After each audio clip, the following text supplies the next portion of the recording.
Good morning, everyone. Welcome. My name is Menachem Creditor. It's my honor to serve as scholar in residence and rabbi for UJA Federation of New York. We bring you Torah and music, blessing, and community every weekday. We've been doing so since March 18th, 2020. Today it is Tuesday, November 19th, 2024. That's more than 4.5 years of Torah every single weekday morning, finding each other every single weekday morning, knowing that we can lift each other up just a little bit. We can greet each other by name. It's good to see all of you. Penny and Arlene, Penny, thanks. It's broadcast 1178. It is day 410 of the war. Linda and Rosa, Debbie and Arlene, Siona and Linda, Lisa and Deborah, good morning, friends. It's good to see all of you. I hope that you and yours are safe and well. I hope you're taking good care of yourself. It's good to see that we're here. It's been a long time that we've been doing this, but every day feels like a very big gift. Good morning, everyone. So to Joy and to Debbie, Natalia, Lydia, Marilyn, good morning. Hi, Jack. Good to see you. Gail and Cecile, Carl, Natalie, Boker Tov, everyone. All right, let's take a breath. Hi, Judy. So good to learn together yesterday. I won't forget today. Deborah, it's good to see you. Hi, Kim. Kim, I heard amazing things yesterday about your leadership at the Lions Lunch. Kol hakavod to you. Thank you for being such an incredible part of our community. Miss you. Alex, Uncle Alex, good to see you. All right, Rose and Linda, Dave, Boker Tov. Hi, Jerry. Tziona, you had your final blood test before surgery. Please God, everything should go well. Linda and Arlene, Boker Tov. All right, let's take a breath. Hi, Susie, sending love to Toronto. Sing a blessing, learn some Torah.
Good morning, everybody. Shari, so good to see you, and so glad to have John here. John, welcome to the community.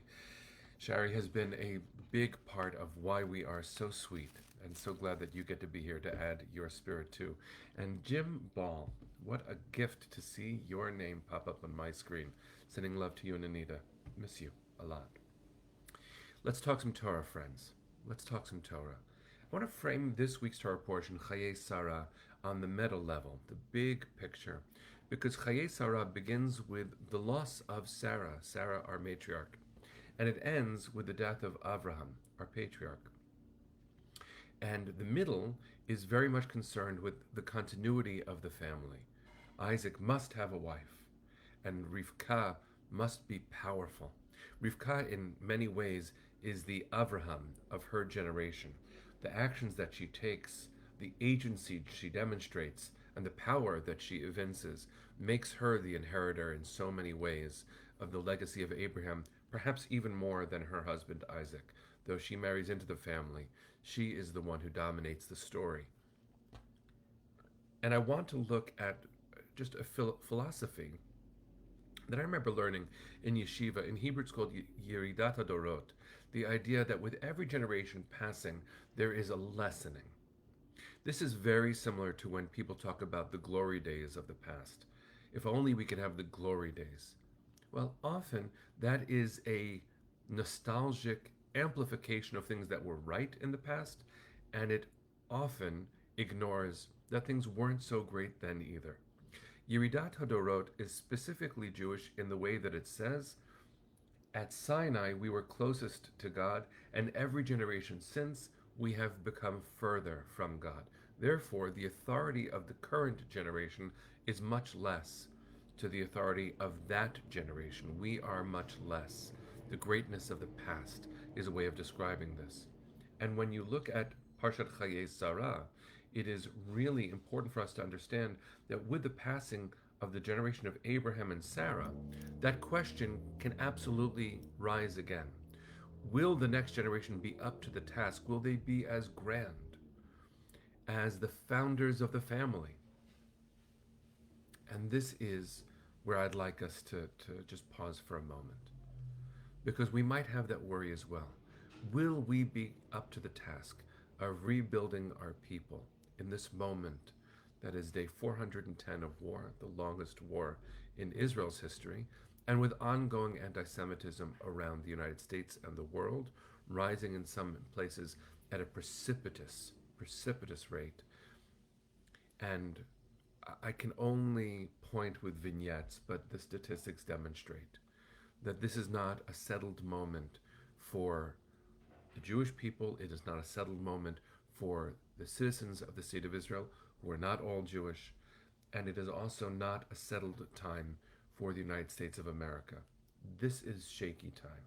And you might be asking yourself, regardless of your political vision, am I up to the task of building and rebuilding a beloved community here, there, and everywhere, the way the greats of the past might have been?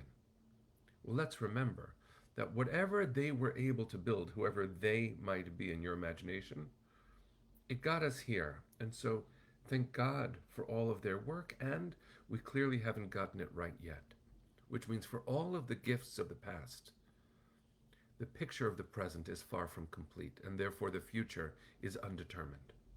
It does depend on us. And because of the way we will do our work, it will depend on the next generation yet again. That is the blessing and burden of being alive. And when we look to this week's Parsha, there is one pivotal moment that demonstrates or suggests or even challenges us. Because with the loss of Sarah, the stability of the family falters. Her tent remains empty. And the moment when Rivka enters the camp and she sees across the field Isaac, they've never met. She says, "Who's that?" And the servant says, "That's your intended." Rivka falls off her camel. It says she got down from her camel, but I've always called this a love that will knock you off your camel. And when she descends from the camel, she veils herself. She and Isaac are married, and then the text says, this is the very end of this week's Parsha, that they entered into Sarah's tent. And according to tradition, with Rebekah's presence, with Rivka's presence, light burst forth again from the tent. The smell of Shabbos, the strength of a matriarch, the power of a generational leader. Rebekah showed up, and we were strong again. And so I want to invite us to explore the ways in which we can each show up. Many of you know, because we were present together over last week's broadcasts, that I was in Israel with an interfaith clergy delegation from Westchester. We visited many, many sites and grantees of UJA and interfaith leaders. It is really, really important for us to see the strength that we can each bring to the moment. There was a sheikh, a Muslim leader, a Sufi Muslim leader, who has created with his Jewish wife, both Israeli citizens, a kindergarten network of 5 kindergartens in Tel Aviv and Yafo that is full of light. full of light. Children of Abraham's Vision is the name of that organization. We met with a Bedouin community whose matriarch spoke to us at length about her work to build the civil rights of the Bedouin community and how proud her children are to fight for the state of Israel. We met with survivors of the Nova Festival. We went to the Nova Festival. We have incredible, incredible grief and incredible, incredible beauty. I walked into the shelter, the rocket shelter, right next to the Nova Festival, one of the shelters that lined the highway. And I saw language that was beautiful and language that was angry, scribbled and pasted with bumper stickers. So many beautiful people were lost on that dreadful day 410 days ago. So many beautiful people were lost. Incalculable beauty. And so you might ask yourself, can we be beautiful like that? Now? Later? And the answer is a resounding yes, my friends. Our losses are beyond number, but our beauty is also beyond number. There's an incalculable beauty. It comes with living life purposefully, fiercely, and continuing the path of healing and building out of love. We have a lot to do, and not all of it feels so light. Language being used by a woman that I've met, a former hostage from October 7th named Moran, a 40-year-old woman who is a jewelry maker, an artist, had a public and gently spoken confrontation, a conversation at UCLA, where she said, I want to walk hand in hand with you, to an anti-Israel protester, saying, I don't know that you know what you've been saying, but I've been through the things you've been denying. That itself was a way of showing up as Rebecca, our matriarch, saying, there is power in me. There is power in us. And if only the world would hear our best intentions when we speak, instead of presuming the worst of us. Rebecca came from a family of deceivers. If you watch and read and listen to the story, and it goes on into next week's Parsha, she didn't have to be the hero that she was. She made choices.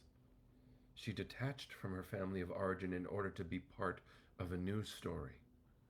It's complicated, but we get to make choices with every single day. I want to bless us to remember what it is to be alive, what it is to make choices, what it is to not give up on the future because we think the past was so beautiful and the more recent past was so devastating. It is true. Those things are true. The past contained elements of beauty. It's true. It's wonderful. What a gift it is to see the beauty of the past. But we've got work to do, and we are up to it. And so I would ask you just for a moment to think about the beauty that is in you individually.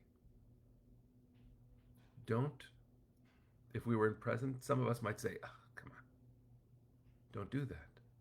You were created in the image of God, a fraction of God's infinite power at your disposal. What will you do with your one wild life? It's all we get. And this parsha reminds us we don't have forever. What will you do with the power you wield in the world?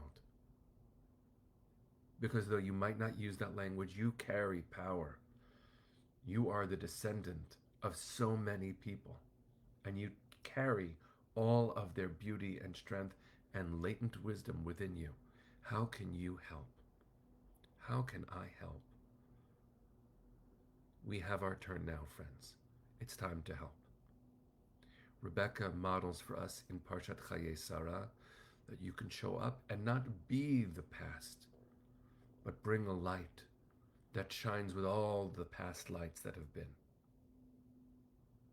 Please, please, don't forget your own strength. Don't forget your own beauty. And remember, in the short time on this earth that we are each given, we are meant to be helpers. Help. Together, we're going to help. Send your hearts to the east with me, friends. We're going to sing Hatikva, and we are calling for them to come home. Help make that a louder call today. Kol hod balevav pnima nefesh Yehudi homiya ulefate mizrach kadima ayin letzion Sophia. O lo avda tikvatenu, hatikva bat shnot alpayim, liot am chofshi be'artzenu, Eretz Tzion v'Yerushalayim, liot am chofshi be'artzenu, Eretz Tzion v'Yerushalayim. Bring them home now. Am Yisrael Chai. See you tomorrow, friends.